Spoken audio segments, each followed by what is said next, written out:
از مغازه عروسک فروشی چشم گرفتم و به سرعت دویدم تا به مادرم برسم. گوشه چادر پارش رو گرفتم و گفتم اومدیم کفش بخریم. همون کفش قرمزی که قولش رو به هم دادی. در مونده به سمتم برگشت. حالش بد بود. رنگ و روش پریده بود و لباش میلرزید. انگار که بخواد همونجا بشینه و بزنه زیر گریه. سلام به همه شما مهربونای خودم. سحر هستم، راوی کانال داستان‌های عاشقانه با سحر. قطعاً تا حالا همه شما عزیزای دلم متوجه شدید که متاسفانه کانال قبلی ما با 5000 سابسکرایبر از دسترس خارج شده. شروع دوباره قطعاً سخت بود، اما به عشق شما دوباره برگشتیم و از این به بعد توی همین کانال جدید کنارتون خواهیم بود. ممنون میشم مثل گذشته ها با سابسکرایب کردن و معرفی کردن کانال به دوستانتون به ما انرژی بدید. کمی مکس کرد و بعد با صدای لرزونی ادامه داد. میخرم برات دخترم، ولی باید اول بریم یه جایی. لب ورچیدم و دنبالش راه افتادم. نیم ساعتی پیاده رفتیم و تو کل مسیر اونقدر غر زدم که مادرم دوباره مجبور شد برام بستنی بگیره تا ساکتم کنه. وارد کوچه بنبستی شدیم. ته کوچه یه در سبز رنگ بود و روی دیوار پر از پارچه‌های سیاه. بچه بودم. همش 5 سالم بود و هنوز نمیفهمیدم دور و برم چی میگذره. مادرم پارچه‌ها رو که دید سانوش خم شد و روی زمین نشست و زد زیر گریه. انگار بغض چند ساعتش سرباز کرده بود و دیگه نمیتونست جلوی خودش رو بگیره. با غصه کنارش نشستم. نمیفهمیدم چرا گریه میکنه. هنوز نشسته بودم که چنگی به بازوی من زد و منو به سمت خودش کشید. مرد جوانی که لباس سیاه به تن داشت با دیدن ما اخ میکرد و با قدمای بلند به سمتمون اومد. چش دوخت تو صورتم. از ترس سرمو برگردوندم و تو بغل مادرم قایم شدم. خانم، شما کی هستی؟ اینجا چی کار میکنی؟ گریه مادرم شدیدتر شد و مرد کلافه ادامه داد. پاشو برو خانم، ما عزا داریم. پاشو. مادرم چادرش آروم کنار زد و با صدای گرفته نالید. منم عزا دارم. از گوشه چش نگاهی به مرد انداختم. اخ کرده بود و عصبانی بود. شما کی هستی خانم؟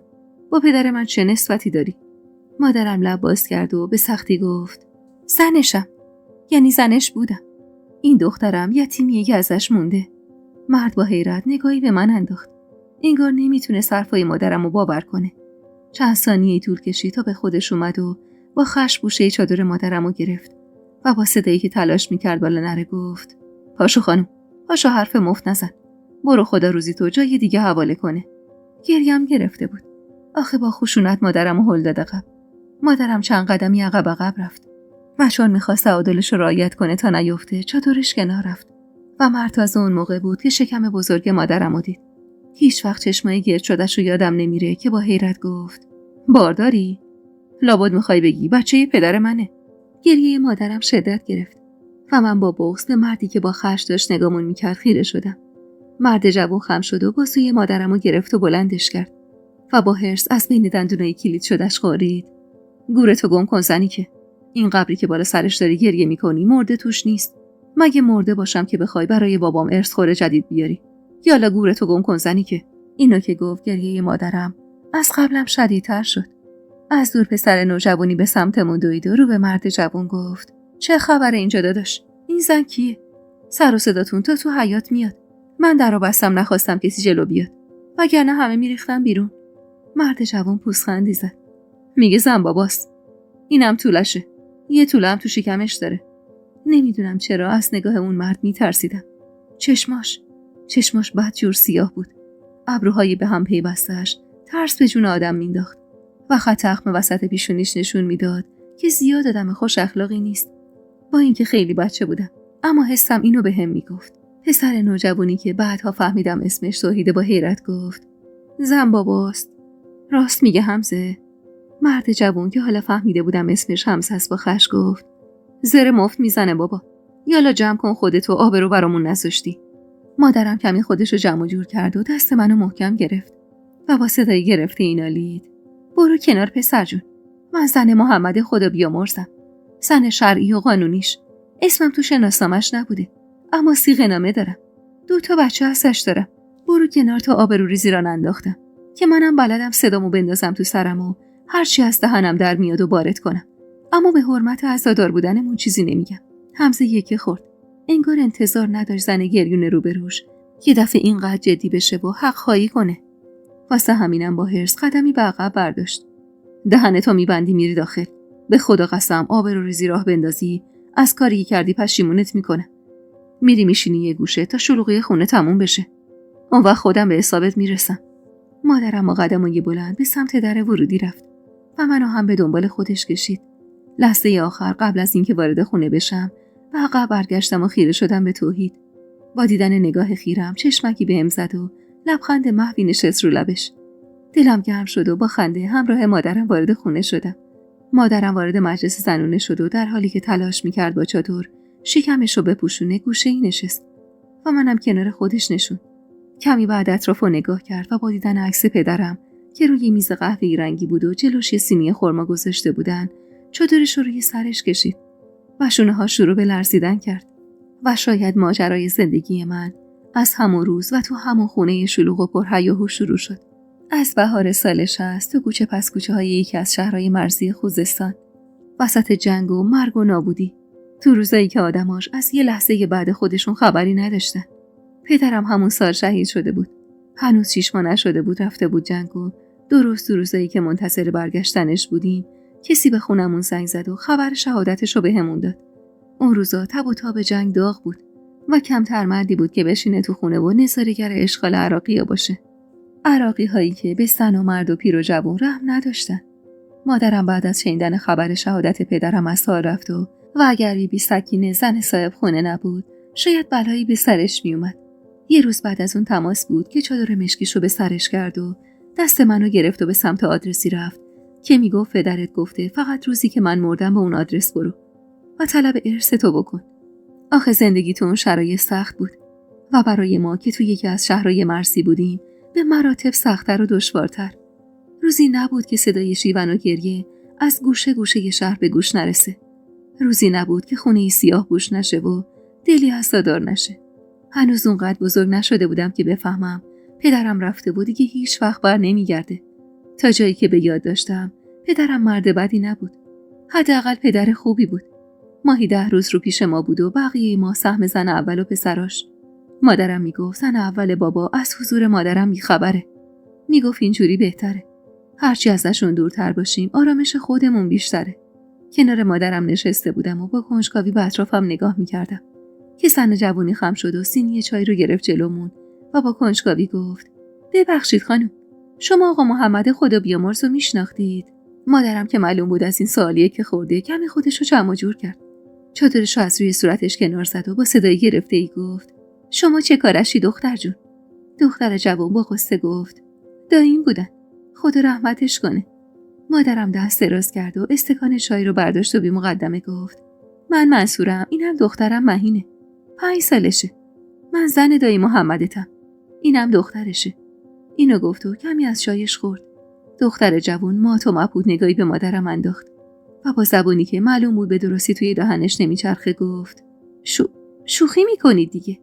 دایی محمد اصلا نتونست جمله‌ش رو کامل کنه و بعد از چند دقیقه مکث نگاهی به اطرافش انداخت. انگار توجه چند زن رو به خودش جلب کرده بود. واسه همین نفس عمیق کشید و جلوی مادرم نشست و زمزمه وار جوری که به زور صداش به گوشمون میرسید گفت پاشو برو خانم، پاشو شر به پا نکن. زن داییم حال خوشی نداره. امروز و اینجا جای این حرفا نیست. برو هر وقت داغ این خانواده سرد شد اگه حقی طلب داری بیا. مادرم منو به خودش چسبوند و با جدیت زل زد تو صورت دختر جوون. دختر جون، انگار نشنیدی من چی گفتم. گفتم زن محمدم، عزادار شهادت شوهرمم. کاریم به کار کسی ندارم. یه گوشه نشستم دارم برای بخت بدم گریه میکنم. تو هم میخوای آبروریزی نشه؟ بهتره زبون به دهن بگیری و حرفی نزنی که آبروی داییت بره و زن دایی دلخور بشه. دختر بیچاره که انگار شوکه شده بود لب کشید و عقب رفت. مادرم همیشه همین بود. زبون تند و تیزی داشت و نمیذاش کسی حقش رو بخوره. یادم بابا میگفت اگه من نباشم خیالم راحته که مادرت شیرزنه. نمیذاره کسی حق و ناحق کنه و حواسش به همه چیز هست. نمیدونم چقدر گذشت. اما مجلس اعضای بابا خلوت که نمیشد هیچ لحظه به لحظه شلوغ‌تر میشد. 2 نفر میرفتن، 5 نفر جاش میومدن. خسته بودم از نشستن و خیره شدم به آدمایی که همه یه دست سیاه پوش بودن و گریون. که یه دفعه چشمم به یه پسر بچه افتاد. شاید نهایت 10 سالش بود. با دیدن نگاه خیرم لبخند دندون نمایی زد و اشاره کرد برم پیشش. دم در ورودی ایستاده بود و شیطنت از چشماش میبارید. نیم نگاهی به مادرم انداختم. هنوزم داشت گریه میکرد و همین گریه پرسوز و گدازش بود که توجه چند نفری رو به خودش جلب کرده بود. خودم رو به سمتش کشیدم و زیر گوشش زمزمه کردم: مامان، برم تو حیاط. بدون اینکه بحثی کنه سری تکون داد. برو، فقط اذیت نکنی یا از حیاطم بیرون نرو. چشمی گفتم و به سرعت از جام بلند شدم و به سمت اون پسر رفتم. با دیدنم ذوق کرد و گفت: بریم قایم موشک بازی کنیم. منم با ذوق سر تکون دادم و دنبالش رفتم. بچه بودم دیگه. غم و غصه تو قلبم جایی نداشت. به آنی همه چیزو فراموش کردم و مشغول بازی کردن شدم. وسط بازی بود که فهمیدم اون پسر اسمش فرهاده. سبز رو بود با چشمای گرد و تیره.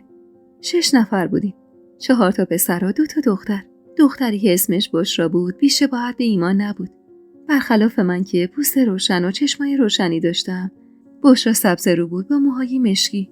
خورشید کم کم داشت غروب می‌کرد و یکی از همبازیامون همراه مادرش به خونه رفته بود و اونقدر همسه چپ چپ نگامون کرده بود که جرئت نداشتیم با صدای بلند بازی کنیم و مجبور بودیم تو سکوت بازیمون رو ادامه بدیم.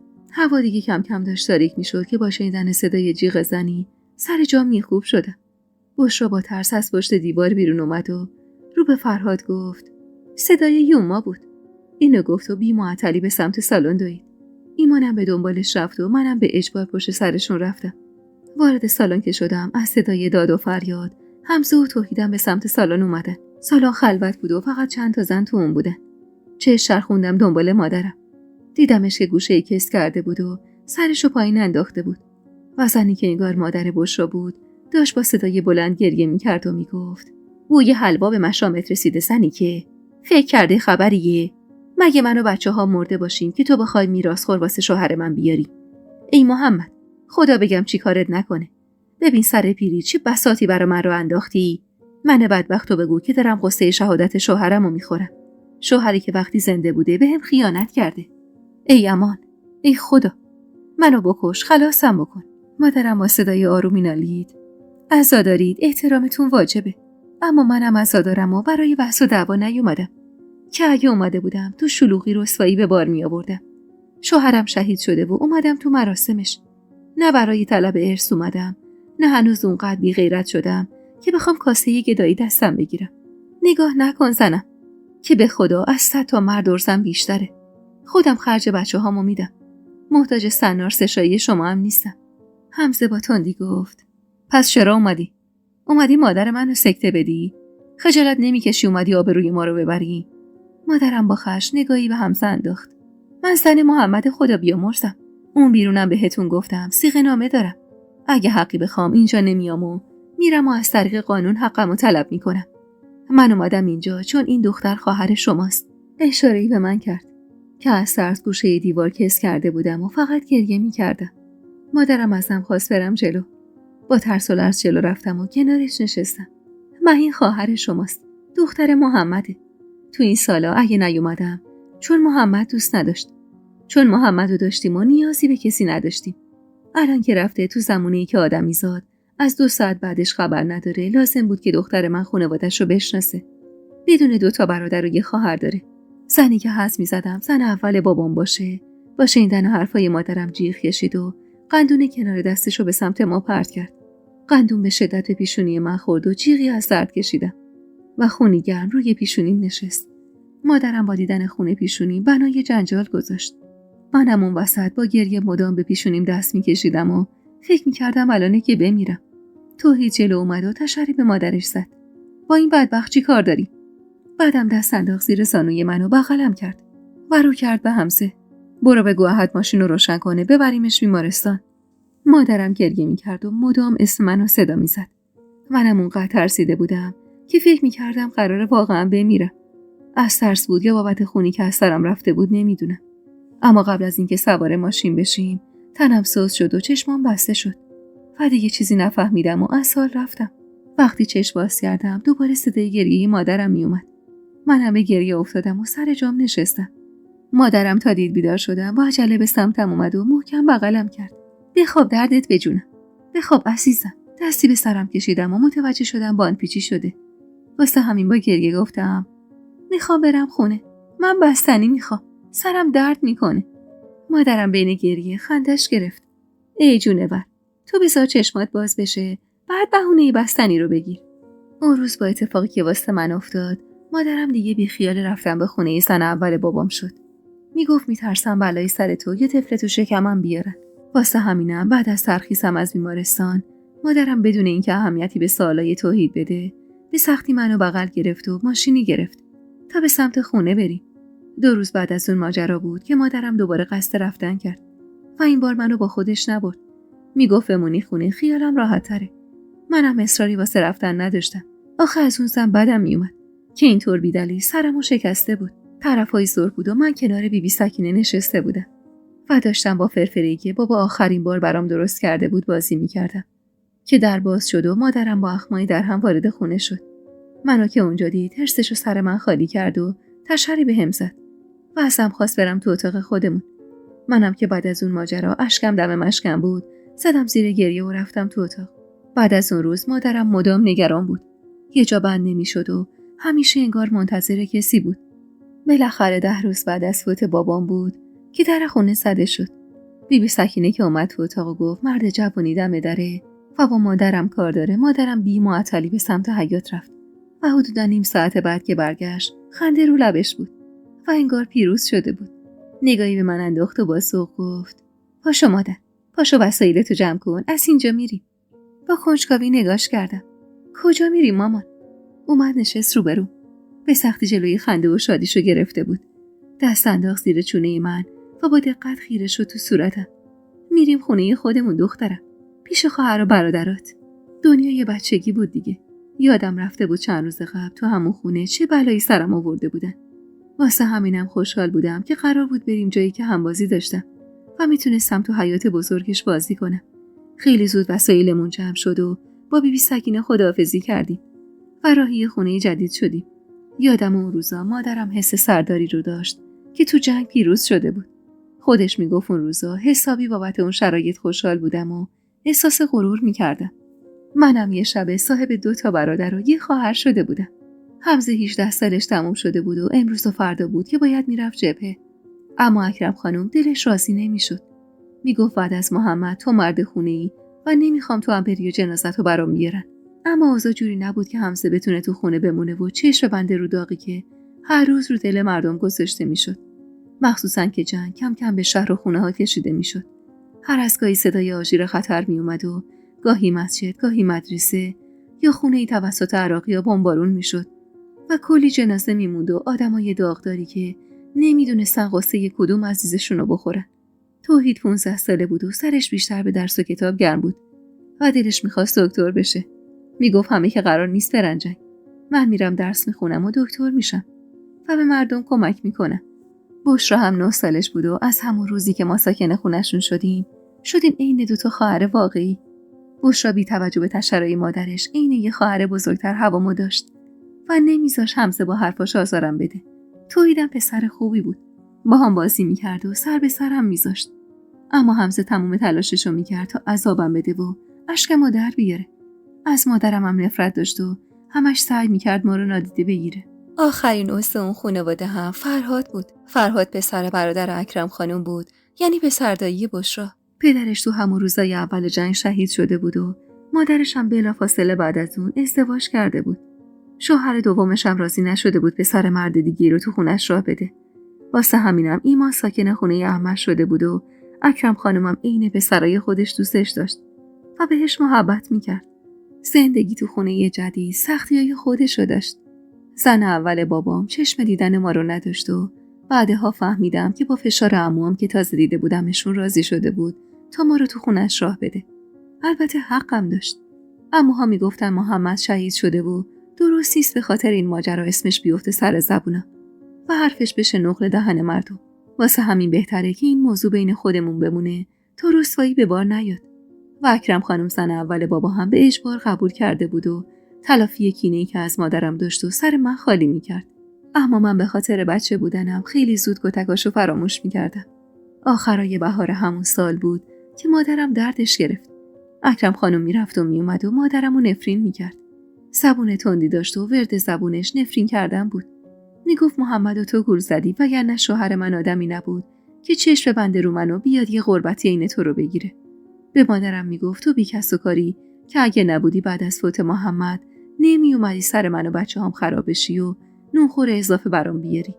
یادم مادرم درد داشت و جونی برای جواب دادن به حرفای اکرم خانم نداشت. بالاخره بعد از کلی درد کشیدن و ناله کردن صدای گریه پیچید تو خونه و من صاحب یه برادر تنی شدم که مادرش اسمشو گذاشت محمد تا یاد و خاطره شوهر شهیدشو زنده نگه داره. روزای سخت زندگی ما شروع شده بود. با بالا گرفتن جنگ و رسیدن جنگ به شهرها و خونه های مردم همه برای حفظ جونشون شبونه از شهر می رفتن و شهر روز به روز خلوت‌تر و خلوت‌تر می شد و عراقی‌ها هم روز به روز بیشتر پیشرفت می کردن. توی اون روزا ما اجازه نداشتیم به تنهایی از خونه بریم بیرون و جز حمزه کسی برای خرید از خونه بیرون نمی رفت. حتی منم با سن کمی که داشتم متوجه شرایط بد شهر شده بودم. صدای جیغ و گریه تبدیل شده بود به عادی ترین صدایی که تو طول روز به گوشمون می رسید. طوری که دیگه از شنیدنش تعجب نمی کردیم. اون شرایط تنها خوبی که داشتیم بود که مادرم و اکرم خانم کمتر دهن به دهن هم می زاشتن. اکرم خانم بیشتر روزو توی مسجد در حال کمک بسته‌بندی غذا و لباس و دارو برای رزمنده ها بود و مادرم خواسته یا ناخواسته مسئول امور خونه شده بود. اواخر همون سال بود که حمزه قصد رفتن به خط مقدم کرد. اکرم خانم با شنیدن تصمیم حمزه 3 روز تو بستر بیماری افتاد. مدام گریه می‌کرد و میگفت میری و جنازت رو برام میارن. اما حمزه تصمیم خودش رو گرفته بود. مادرم معتقد بود که بعد از شهید شدن دوست صمیمی حمزه دیگه هیچی نمیتونه جلوی اونو بگیره و انگار درست میگفت. حمزه رفت و با رفتنش انگار خونه خالی شد. درسته خیلی منو اذیت میکرد و اگه روزی اشکمو در نمی آورد روز شب نمیشد. اما در کل پسر بدی نبود. تو کارای خونه و خرید به مادرم کمک میکرد و خودشو مرد خونه میدونست. اکرم خانم با رفتنش چند روزی خودشو تو اتاق حبس کرد و خوب گریه کرد. اما وقتی دید گریه کردن دردی رو ازش دوا نمیکنه، کم کم به خودش اومد و حالش کمی بهتر شد و سرشو با کارای خونه و مسجد گرم کرد تا کمتر قصه‌ای نبوده پسر ارشدشو بخوره. روزها میگذشت و ما بزرگ و بزرگتر میشدیم. من و فرهاد و بشرا همیشه و همه جا کنار هم بودیم. حتی مدرسه رفتن فرهاد و بشرا هم باعث نمیشد ذره‌ای از دوستی ما کم بشه. هر دو هوای منو داشتن و ناخواسته محبتی بینمون شکل گرفته بود که اکرم خانمو حرص میداد و مادرمو آسوده خاطر میکرد. یادم 7 سالم بود و 2 سالی از حضورمون تو خونه اکرم خانم میگذشت. مادرم بعد از گذشت 2 سال از همخونه بودن با اکرم خانم دست از جدال برداشته بود و احترام زیادی برای اکرم خانم قائل بود. میگفت من در حق این زن ناحقی کردم. باعث شدم تو این سن مجبور بشه هوا رو تو خونه تحمل کنه و همیشه به من میگفت باید احترامش رو نگه دارم. محمدم بزرگ شده بود و دیگه حرف میزد. یادم مادرم و مامان صدا میکرد و با اکرم خانم به عادت بشرا و توحید میگفت یوما. اکرم خانمم اگرچه روزای اول دل خوشی از ما نداشت، اما محمد و جور دیگه ای دوست داشت. شباهت عجیبی که محمد به بابا داشت باعث شده بود دل همه نسبت بهش نرم بشه و جور دیگه ای دوستش داشته باشن. بعد از گذشت 2 سال کماکان حمزه به جبهه میرفت، اما هر از گاهی برای سر زدن میومد و دوباره برمیگشت جبهه. یادم یکی از روزای اسفند ماه بود و من و فرهاد و بشرا تو حیاط گرگم به هوا بازی میکردیم. فرهاد هرچند بزرگتر شده بود و قد کشیده بود، اما به اصرار من و بشرا همچنان تو بازیای ما شرکت میکرد و امان از روزی که بهانه درسش رو میگرفت و دست رد به سینه ما میزد. اون موقع بود که بشرا زمین و زمانو به هم میدوخت و تا ایمانو نمیکشون تو حیاط آروم نمیگرفت. چند روزی بود که میگفتن عراقی‌ها پیشرفت کردن و وارد شهر شدن. واسه همینم بیرون رفتن ما از خونه قدغن بود و تو حیاط بازی میکردیم. با صدای ضربه‌های شدیدی که به در میخورد فرهاد بازی رو رها کرد و به سمت در دوید. ترسیده نزدیک بشرا ایستادم و خیره شدم به در ورودی که در باز شد و حمزه که چند روزی بود برای مرخصی برگشته بود خونه، هرزده وارد خونه شد. با دست فرهادو پس زد و به سمت سالن دوید. یادم من کلاس اول بودم و بشرا کلاس 5 و فرهاد کلاس 6. فرهاد که ترس ما رو دید گلویی صاف کرد و به سمتمون اومد. نگران نباشید، چیزی نشده. اگرم شده باشه من مراقبتونم. طولی نکشید که اکرم خانم و مادرم سراسیمه از سالن بیرون زدن و ما رو صدا زدن. حمزه اومده بود تا خبر حمله عراقی‌ها رو به شهر برسونه. میگفت عراقی‌ها دارن محله به محله و خونه به خونه می‌گردن. به زن و مرد و پیر و جوونم رحمی ندارن. میگفت باید هر چه زودتر از اینجا بریم. صدای تفنگ و انفجار از فاصله دور هم به گوش می‌رسید. با اصرار حمزه خیلی زود وسایل ضروری جمع شد. اکرم خانم مدام گریه می‌کرد و دلش رضا نبود دل بکنه از خونه و زندگیش. اما انگار چاره‌ای نبود. وسایل رو جمع کردن و حمزه و توحید و فرهاد همه رو بار وانت شیر رنگ بابا کردن. اکرم خانم و حمزه و محمد جلو نشستن و ما همگی عقب ماشین و تو کمتر از 1 ساعت دل کندیم از شهر و دیارمون، از دادگاه و خونمون. چشم بستیم رو تمام دلبستگیامون و از اون شهر رفتیم به این امید که همه چیز آروم بشه و تا قبل از تحویل سال برگردیم خونمون. یادم اکرم خانم حتی یخچال از برق نکشید. میگفت زود برمیگردیم. میگفت این رفتن موقتیه و ما به زودی به خونمون برمیگردیم. از کوچه بنبست خارج شدیم و تازه اونجا بود که فهمیدیم ما تنها کسایی نیستیم که داریم از اون شهر میریم. مدام صدای تفنگ و انفجار میومد و صدای شیون و گریه. مادرم گریه میکرد و من مات و مبهوت به شهری نگاه میکردم که هیچ شباهتی به زادگاه هم نداشت. حمزه وارد خیابونی شد. هنوز به نیمه های خیابون نرسیده بود که چشممون به چند مرد غریبه افتاد. مادرم جیغ خفه‌ای کشید و منو محکم بغل کرد و با دست کوبید روی کاپوت ماشین و فریاد زد: عراقیا، برگرد. حمزه هم معطل نکرد و با سرعت دنده عقب گرفت و نفس تو سینه همه ما حبس شده بود. حتی من و بشرا هم که سن کمتری داشتیم انگار بوی مرگ رو حس می‌کردیم. محکم چسبیده بودم به مادرم و چشمامو بسته بودم و همش زیر لب دعا می‌کردم که هر چه زودتر از اونجا بریم و دور بشیم. اون روز حمزه به سختی تونست ما رو از شهر خارج کنه و واسه فرار از بمبارون به سختی خودمون رو به یاسوج رسوندیم. اونجا کمی از مرز دورتر بود و نسبت به شهر خودمون که توش زندگی می‌کردیم امن‌تر به نظر می‌رسید. 10 روزی رو اونجا توی مسافرخونه قدیمی موندیم. تعدادمون زیاد بود و هزینه مسافرخونه روز به روز بیشتر می‌شد. یادمه یه اتاق 12 متری گرفته بودیم که یه سمت شیر آب و 2 تا کابینت زوار در رفته داشت و مادرم واسه اینکه خرجمون کمتر بشه با پیکنیکی که آورده بود تو همون اتاق آشپزی می‌کرد. شبا هم همه کنار هم می‌خوابیدیم و جا به حدی تنگ بود که نمیتونستیم دست به دست بچرخیم. بعد از 10 روز حمزه طاقتش تاق شد. میگفت نمیتونم بشینم و منتظر بمونم ببینم چی میشه. کلاً آدمی نبود که یه جا بند بشه و بیکاری بدجوری بهش فشار آورده بود. واسه همینم با وجود مخالفت شدید اکرم خانم ماشینو برداشت تا سری به خونه بزنه. رفت و برگشتنش مدت‌ها طول کشید. بعد از رفتن حمزه هر روز به اندازه سالی میگذشت. انگار بی خبری از اون داشت اکرم خانمو دیوونه میکرد. صبح تا شب رو سجادش در حال خوندن نماز و دعا بود تا به سرش برگرده. حقم داشت. همه خیلی خوب میدونستیم که حمزه با وجود سن کمش به خوبی میتونه جای بابا رو پر کنه. اصلا تا وقتی بود خیال همه راحت بود و حالا نبودنش خیلی به چشم میومد. توحید هنوز سنی نداشت و ذاتاً هم مسئولیت پذیر نبود که بشه بهش اعتماد کرد. فرهادم که هنوز بچه بود و ما انگار مردی تو خونه نداشتیم. 10 روز بعد از رفتن حمزه بود که خبری به دستمون رسید. توی اون 20 روز درس و مدرسه ما هم تعطیل شده بود و اصلا نمیدونستیم بعد از برگشتنمون میتونیم بریم مدرسه یا نه. روزای آخر سال بود و هوا خیلی سرد و ما هیچ کدوممون به سرمایه اون شهر عادت نداشتیم.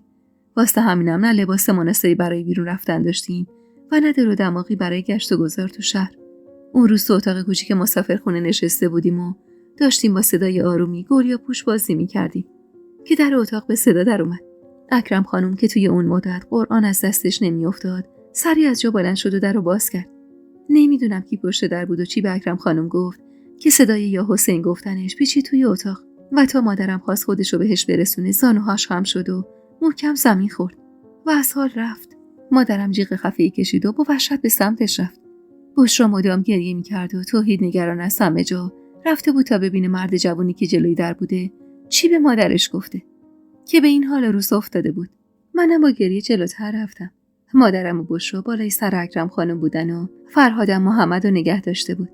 از گوشه‌ای در سرکی به بیرون کشیدم و گوشم رو تیز کردم تا بین صدای گریه بشرا و صدای هرزده مادرم بتونم صدای اون مرد جوون رو بشنوم.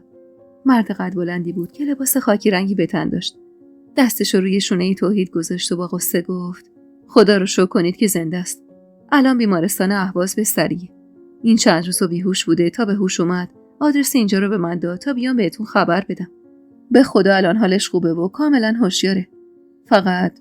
فقط پای راستش. متاسفانه پای راستش رو از دست داده. با تعجب نگاهی به توحید انداختم. توحید دستش رو به دیوار گرفت و روی زمین فرود اومد و زد زیر گریه. درست نمیفهمیدم منظور اون مرد چیه. آخه وقتی میگفت حمزه حالش خوبه، چرا اکرم خانم از حال رفته بود و توحید گریه میکرد؟ اصلا نمیفهمیدم از دست دادن پا یعنی چی. با خودم فکر میکردم عین عروسکم که پاشو شکوندم و مادرم براش درستش کرد، لابد پای حمزه رو هم میشه درست کرد و جای قصه خوردن نیست. مرد جوان بعد از کمی دلداری دادن توحید آدرس بیمارستان رو داد و خودش خداحافظی کرد و رفت. نیم ساعتی طول کشید تا اکرم خانم به هوش اومد. چشم باز کرد، بازوی توحیدو گرفت و با گریه نالید. بگو که دروغه. بگو این مرد داشت دروغ میگفت پسرم. مادرم زد زیر گریه. تو رو خدا اینجوری نکن اکرم خانم.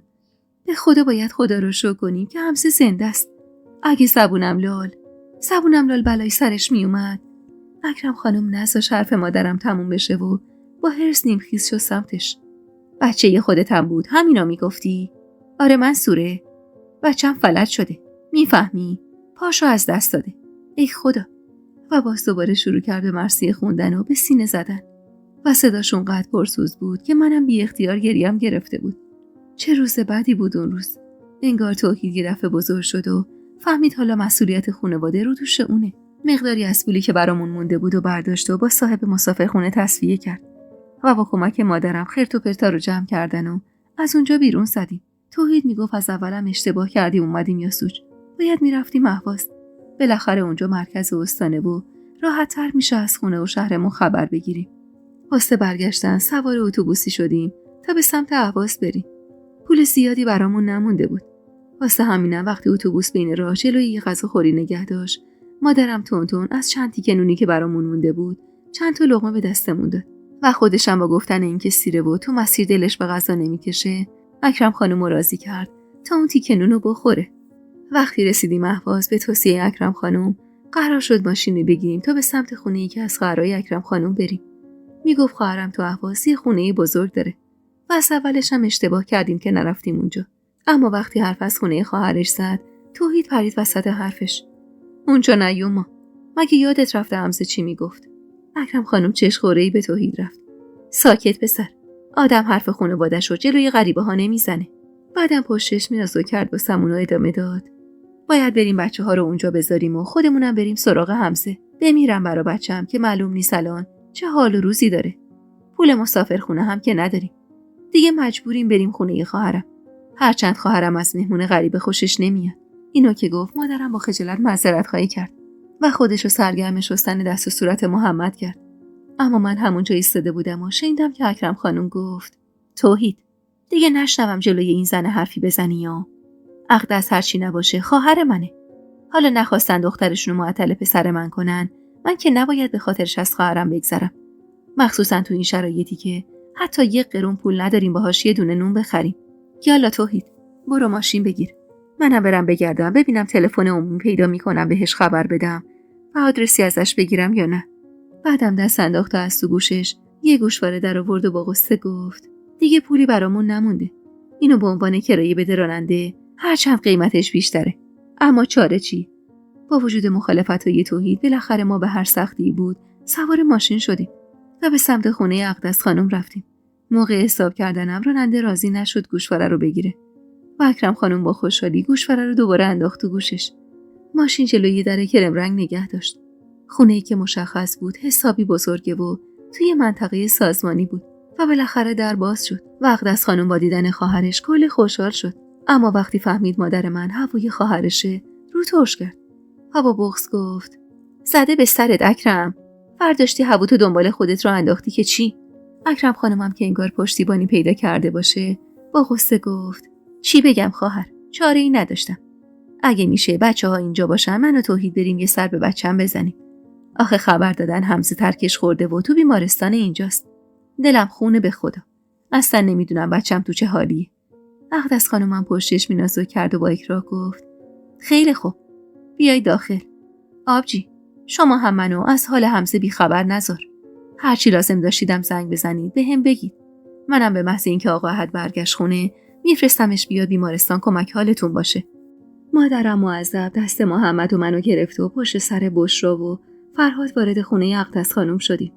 حیاط خونه‌شون بزرگ و قشنگ بود و خیلی زود من و بچه‌ها با دختر کوچیک اقدس خانم که اسمش سمیه بود مشغول بازی تو حیاط شدیم. موقع شام رسیده بود، اما هنوز خبری از اکرم خانم و توحید نبود.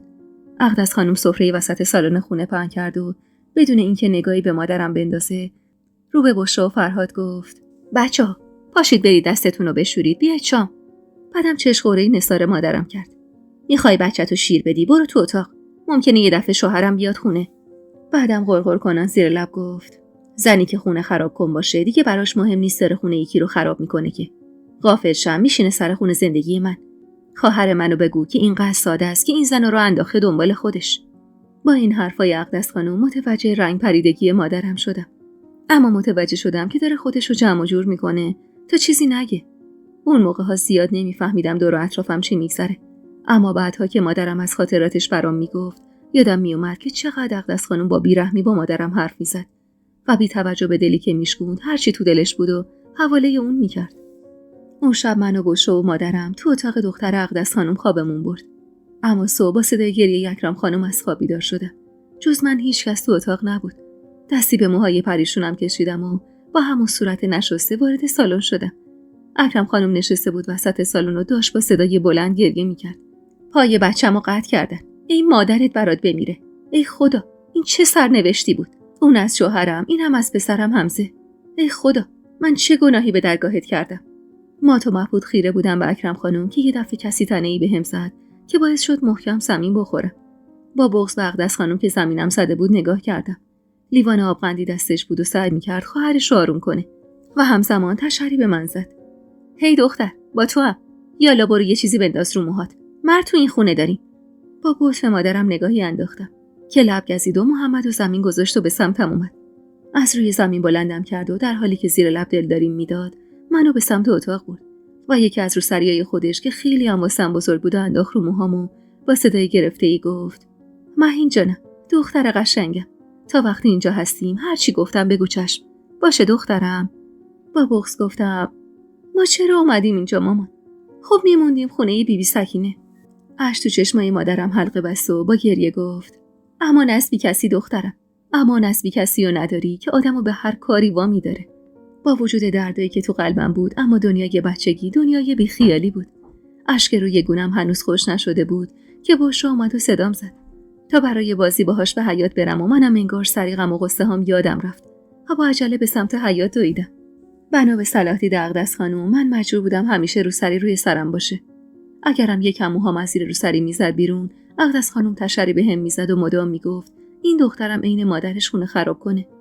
و چیزی که این وسط خیلی خنده‌دار و مسخره بود این بود که من توی اون سن و سال اصلا نمیدونستم معنی خونه خراب کن یعنی چی. حتی یه بارم به مادرم گفتم چطوره که اقدس خانم به تو میگه خونه خراب کن؟ تو که خونه کسی رو خراب نکردی.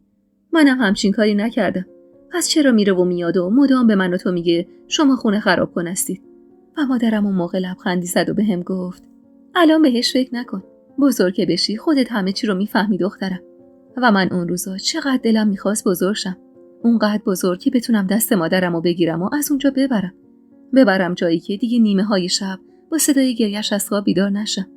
جایی که برای خوردن یه لقمه نون شرمنده نشه و توهین نشنوه. جایی که مجبور نشه خودش رو تو آشپزخونه حبس کنه تا از نگاه‌های خیره آقا احد شوهر اقدس خانم در امان بمونه. بچه بودم. با همون سن و ساله که من متوجه می‌شدم که آقا احد جن بود و مادرم بسم الله. همین که آقا احد میومد خونه مادرم سری به بهونه رایی اتاق آشپزخونه میشد. تا اون روز فکر می‌کردم اکرم خانم زن بدیه.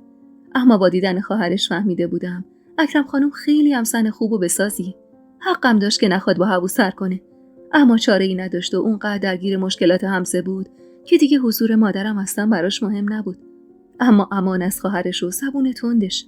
هر از گاهی اگر از کنارش رد می‌شدم جوری رو پامو بازومو نیشگون می‌گرفت که نفسم میرفت. اما از ترس جرئت نداشتم حرفی بزنم. مادرم میگفت مجبوریم بسوزیم و بسازیم.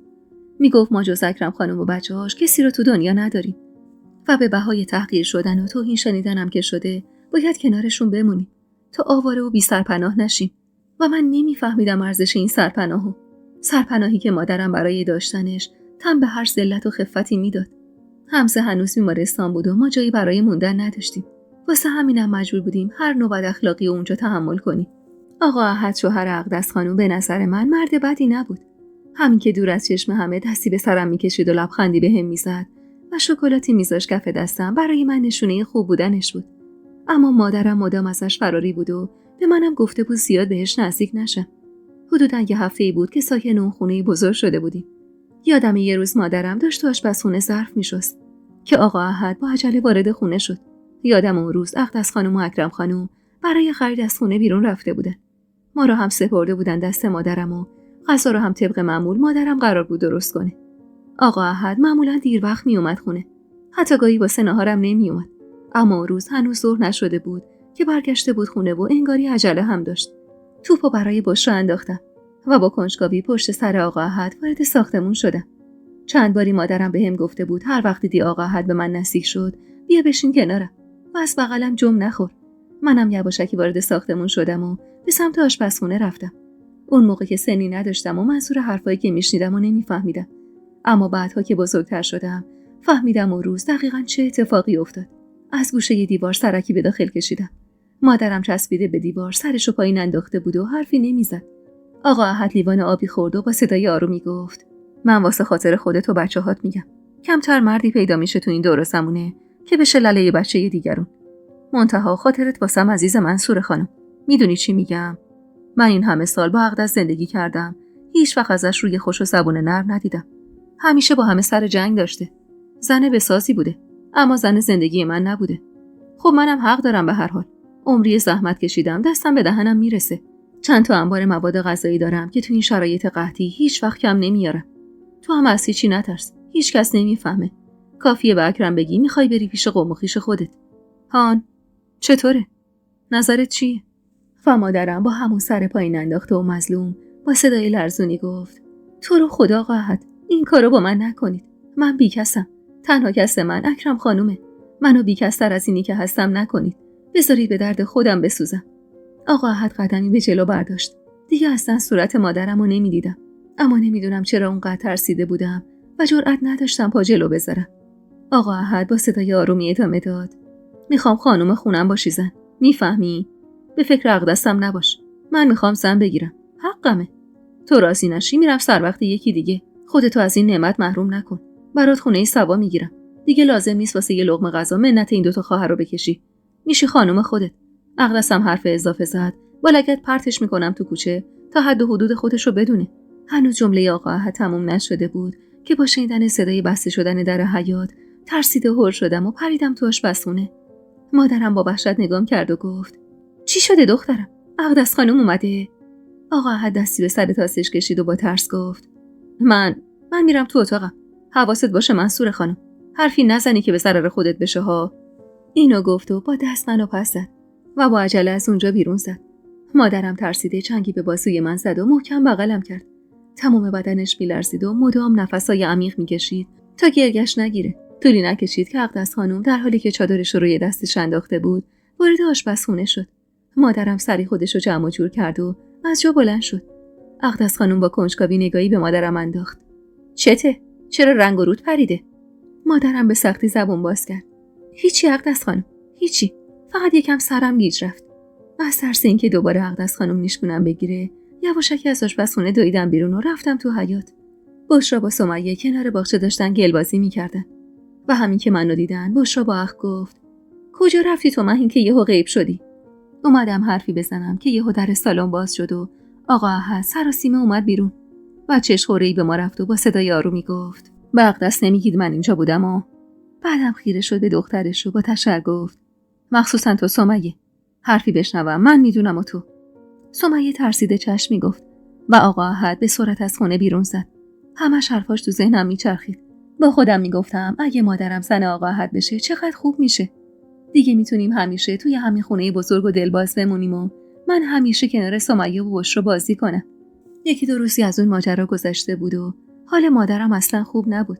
اصلا تو جمع نمی اومد با وجود اینکه علنا شده بود نوکر بیجیر مواجب اقدس خانم، اما بازم اعتراضی نداشت. از صبح سرش به کار بود تا شب و حتی نهار و شام رو هم تنهایی تو آشپزخونه می‌خورد. حمزه بالاخره از بیمارستان مرخص شد و با پایی که قطع شده بود و باد پیچی شده بود برگشت خونه.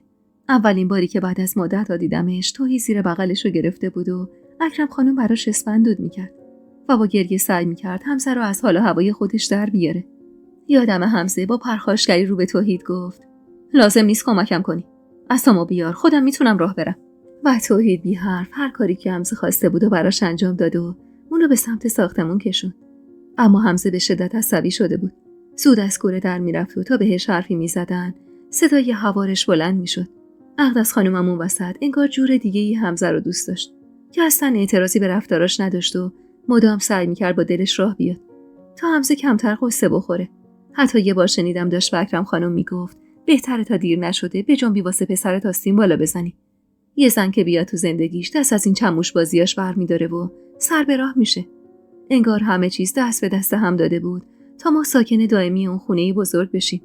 هرچند اقدس خانم روزای اول چشم دیدن ما رو نداشت، اما با گذر زمان وقتی دید حضور مادرم به نفعشه و همه کارای خونه رو دوش مادرمه، کم کم دست از اعتراض برداشت. بعد از مرخص شدن حمزه، اکرم خانم که دیگه خیالش از بابت پسرش راحت شده بود، خیلی تلاش کرد کسی رو بفرسته شهر خودمون تا ببینه شرایط خونه و وسایل چطوریه. اما آقا احد میگفت شهر دیگه امن نیست. میگفت کسی تو شهرتون نمونده و همه یا رفتن سمت کشورهای حاشیه خلیج یا رفتن تهران و شیراز و یه عده هم اومدن اهواز. رفتن به صلاح نبود و اکرم خانمم اونقدر دستش تنگ بود که دیگه نمیدونست باید چی کار کنه. حمزه که کم کم زندگیش رو روال افتاد و تونست از پس کارهای خودش بر بیاد، اکرم خانم به توحید پیشنهاد داد تا بره سر کار. توحید اصلا اهل کار نبود و بیشتر سرش به کتاب و درس بود. اما شرایط ما اصلا شرایط نرمالی نبود. واسه همینم توحید و فرهاد مجبور شدن برن سر کار. اقدس خانم مخالف سر کار رفتن پسرا بود، اما حریف خواهرش نشد. میگفت پسرا رو بفرست مدرسه، خرجشون با من. اما اکرم خانم میگفت آدم که نباید گربه کوره باشه. خرج خورد و خوراک بچه‌های منو میده، جا و مکانم بهمون داده. دیگه نمیشه انتظار داشت خرج لباس و پوشاک ما رو هم بده. و اینجوری شد که توحید شد شاگرد یه مکانیکی و فرهاد با کمک آقا احد مشغول کار توی سوپری شد.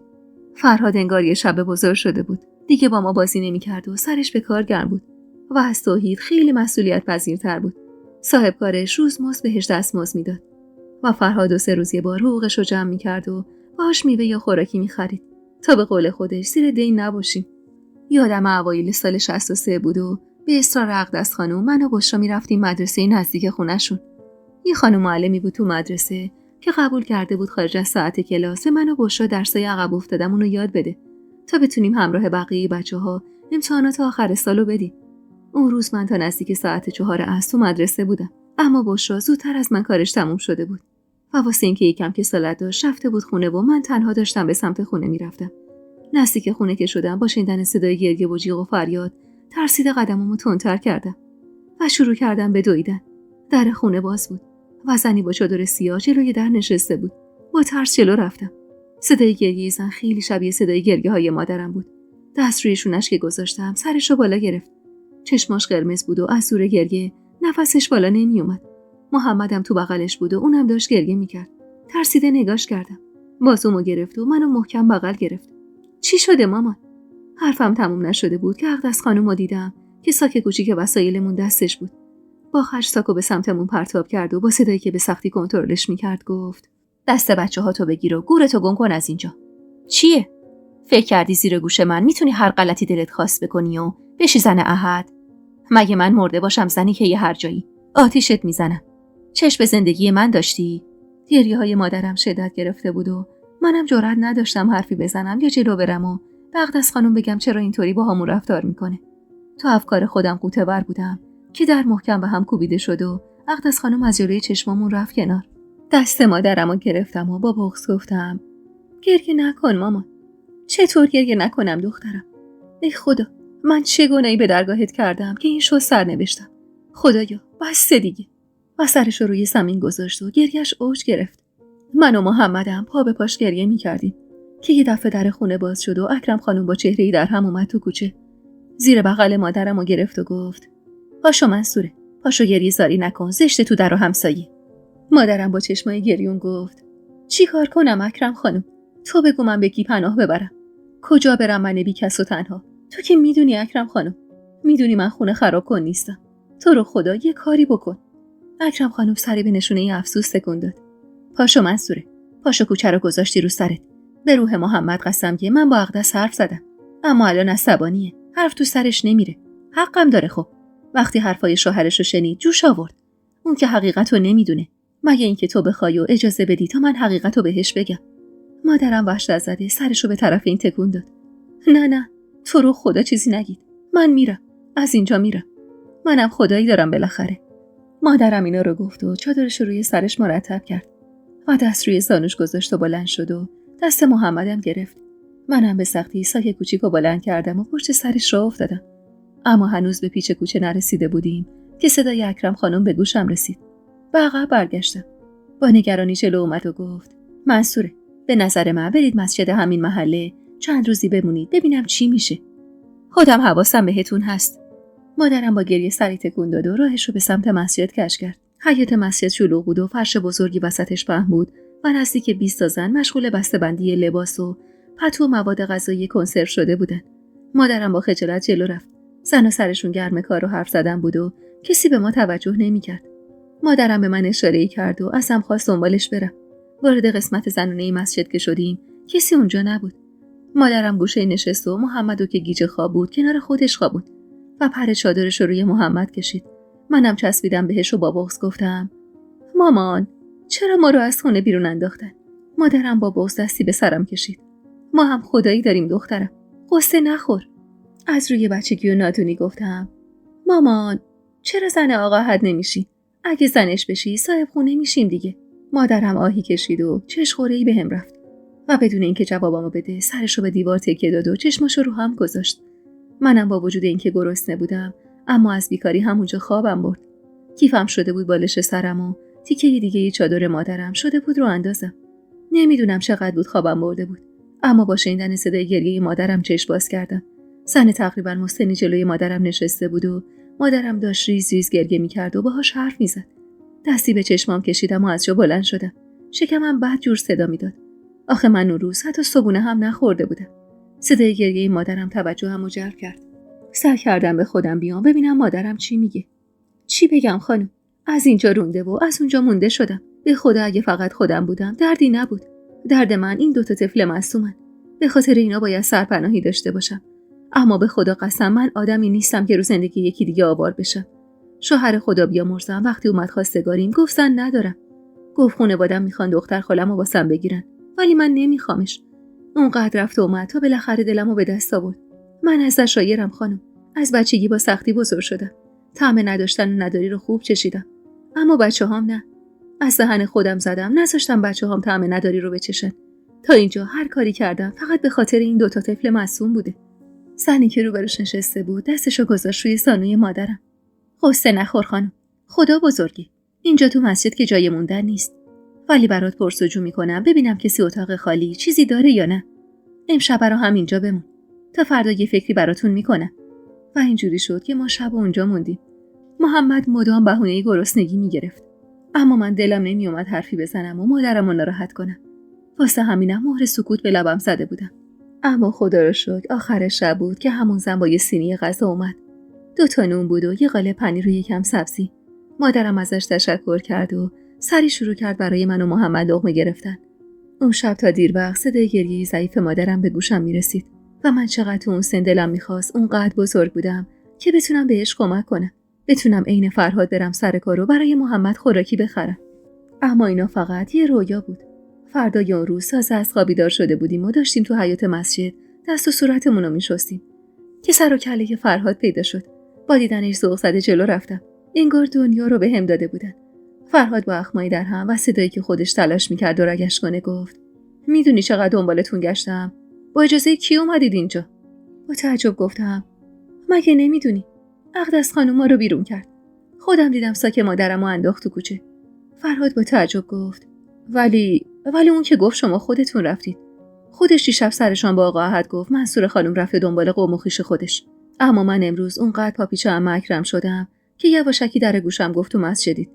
شونه‌ای بالا انداختم و خواستم حرفی بزنم که مادرم جلو اومد. سلام فرهاد جان. خوبی پسرم؟ اینجا چی کار میکنی؟ فرهاد گلویی صاف کرد. اومدم شما رو برگردونم. خوبیت نداره اینجا بمونید. مادرم لبخند محوی زد. نیازی نیست پسرم. تو برگرد خونه ی عمت. ما هم قراره از اینجا بریم. یکی از همسایه‌های مسجد انگار مادر مسنی داره که نیاز پرستار داره. بابتش هم بهم دستمزد میدن. من و بچه‌ها میریم اونجا. فرهاد اخ میکرد. درست نیست منصور خانم. غیرت من قبول نمیکنه شما اینجا باشی. بعد دست کرد تو جیبش و مقداری پول در آورد و به سمت مادرم گرفت. مادرم با تعجب نگاش کرد. فرهاد جان، پسرم، من نیازی به این پول ندارم. این دستمزد خودته، واسه خودت نگهش دار. اما فرهاد که معلوم بود غرورش اجازه نمیده این کارو کنه، پولو به جای اینکه به مادرم بده گذاشت کف دست من و بدون هیچ حرفی با عجله از مسجد بیرون زد. مادرم چند بار صداش زد اما اصلا برنگشت و به راهش ادامه داد. با رفتنش بالا و پایین پریدم و با ذوق گفتم: مامان، الان دیگه پول داریم. میتونیم خودمون بریم یه خونه بگیریم. مگه نه؟